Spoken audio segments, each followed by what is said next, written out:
Welcome back to another episode of I Hate Everything and Everyone, and here's why.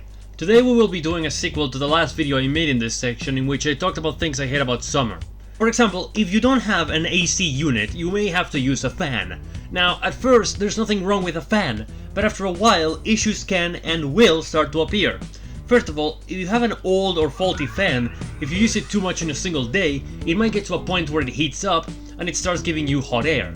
It's hard to pinpoint the exact moment where this happens, but I can assure you, it will happen sooner or later. And when that happens, you're fucked. Because by the point it starts to get hot, enough hours will have passed in the day to make sure the outside is hotter than a medieval furnace. So if you open the window, it'll be too hot to counteract the issue, and it will just make things worse. Now, let's say you have a brand new fan that doesn't warm up.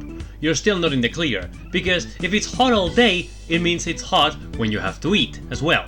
All papers fly away with the fan. If you're trying to eat, all your napkins will fly away. What you gotta do is, if you don't want to use your sleeve or just have your mouth covered in food or sauce or whatever like a pig, you have to grab a napkin and take some extra time to put it under your glass or your plate so it doesn't fly away. If you try to work, it's a nightmare too. If they are not bound together, all your important documents might just fly away, get jumbled, and be a mess to organize again. This doesn't happen with fireplaces in winter. Sure, they have fire, which is dangerous, but all fireplaces have barriers and other systems in place to keep you from accidentally burning yourself or your things. Also, one more thing that makes fireplaces better is that you don't need to have electricity to turn them on. Just grab some wood, some flammable oil or other material and turn it on. All automatic, spinning, goddamn fans need electricity to work, and the only ones that don't are those manual fans where you have to fan yourself like you're possessed to even feel like the slightest hint of a fucking breeze. We had a countrywide blackout here in Spain not too long ago. Pretty much at the start of summer, actually. Could you imagine if there was a really bad heat wave that day? People could have actually died. But hey, keep arguing about summer. Keep arguing that summer is better, because I know some people out there are way too stubborn in the face of actual facts and logic. So here's more stuff about the woes of summer. All the chocolate has to be put in the fridge in order to not melt or have its flavor ruined, which opens a whole nother can of worms depending on which kind of fridge you have. This happens in my case with a box of, for example, chocolate chip cookies. Normally I don't put them in the fridge, but when summer rolls around, the warmth gets injected into the cookies and make them get soft and they start to taste weird, and it's infuriating. And depending on the fridge you have, the taste of those cookies might get affected, and if not because of the fridge, then because of the food surrounding it. It's a mess. Again, summer is the only season where this is an issue. Oh, and by the way, remember those rains I said don't last in the last episode? Well, they can be huge! And if your house happens to have a few holes in the wrong place, you can bet your baby at least one room in your house is going to have at least 5 centimeters of water by the end that you will have to spend hours drying up with a mop. Sure, some of you watching this might have the luxury of maybe living in the 3rd floor of a 6th floor tall apartment complex or whatever. But some of us who can't have a thermostat because we live in the middle of bumfuck nowhere have to deal with this sort of thing. Oh, and one more thing is the fact that since there are different types of skin, you know, we humans have skin, it's a thing that protects us, okay, we have different types of skin, there are some that will be more or less vulnerable to the deadly rays of the sun. And if you happen to have especially dry skin, then you are F-U-C-K-E-D fucked.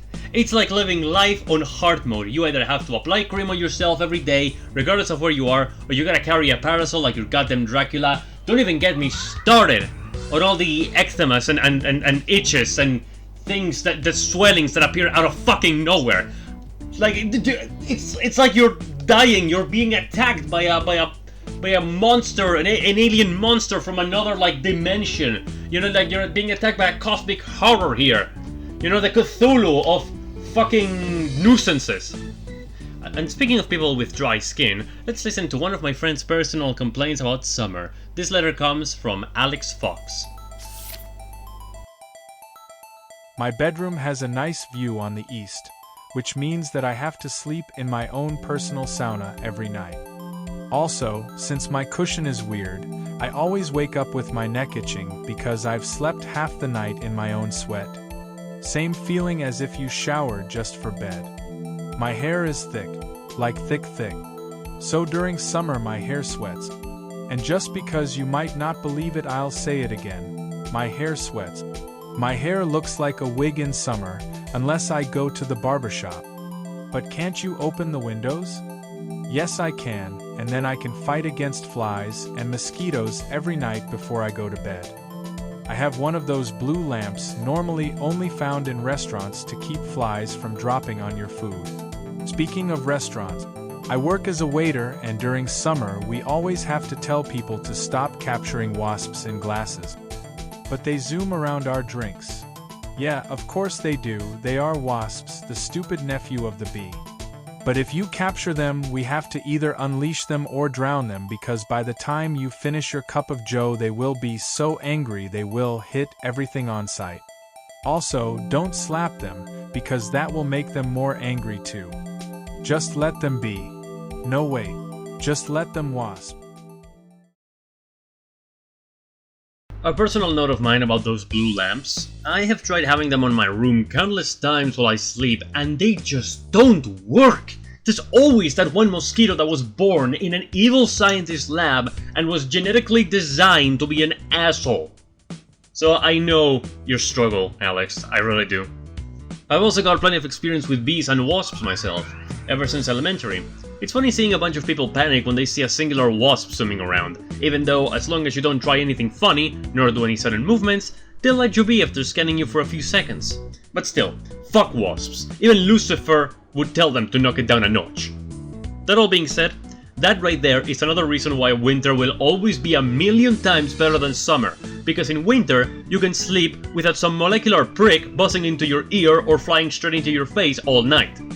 Finally, the last thing I want to talk about are drinks that are advertised as refreshing, when in reality they almost do the opposite. We've all seen the typical advert for a drink where a bunch of people are standing around, dying from the heat, when someone opens a fridge, grabs a drink, and makes everything cooler. But that's bullshit! After you've drank a can of Coke, or Fanta, or Sprite, or whatever, it doesn't take long until you feel dehydrated again. And if you really don't want to drink water for whatever reason, you have no choice but to keep constantly drinking these sodas until the kidney stone you develop is so heavy you can't get up from your chair. It's kind of the reason why I just drink iced teas nowadays. That, and there's just a lot more tastes to choose from, aside from, Coke and citrus. But yes, if you want to survive the summer, which gets hotter each year, all you have to do is get yourself a nice fresh bottle of water and drink it. Wear clothes with clear colors, especially white, and like this video so I can personally go to your house and blow air into your ear. Thanks a ton for watching until the end, if you didn't just skip around the video and messed up my algorithm. Prick.